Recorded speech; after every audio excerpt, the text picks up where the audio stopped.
And as I started to do the research for this book, I came across a remarkable phrase by British foreign minister after World War II, Ernst Bevin. If you know anything about him, he was not a friend to the Jewish people nor to the Zionist movement. But he got it. And he needs to explain to the people of Britain why Britain is throwing the mandate that it received from the League of Nations to help the Jews achieve sovereignty, it's throwing it back to the United Nations. And he says the following, and this is the date, February 1947, there's no state of Israel, there's no refugees, there's no occupation, there's no settlement. All of the things we're told are the problem. They don't exist. And what does he say?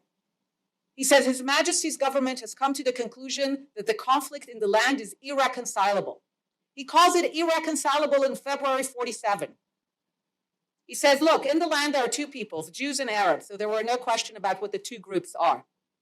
And he says, and each one of these groups has one top priority, the thing they care about more than anything.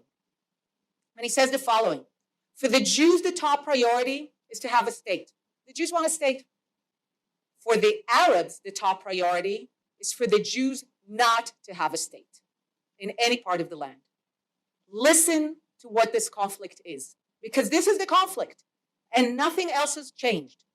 The Jews want a state. The Arabs want the Jews not to have a state. That's it.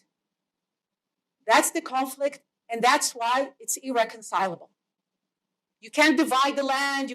That's not what's going to solve this issue.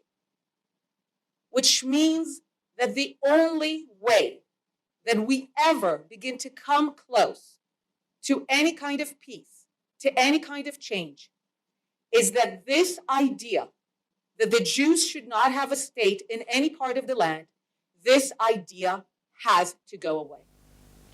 Because this is something that must be realized by people in the world, and unless they realize that, there is no understanding of the entire situation.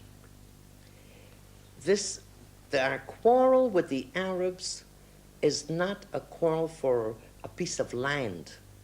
It's not for territory. It's not for anything concrete. They just refuse to believe that we have the right to exist at all.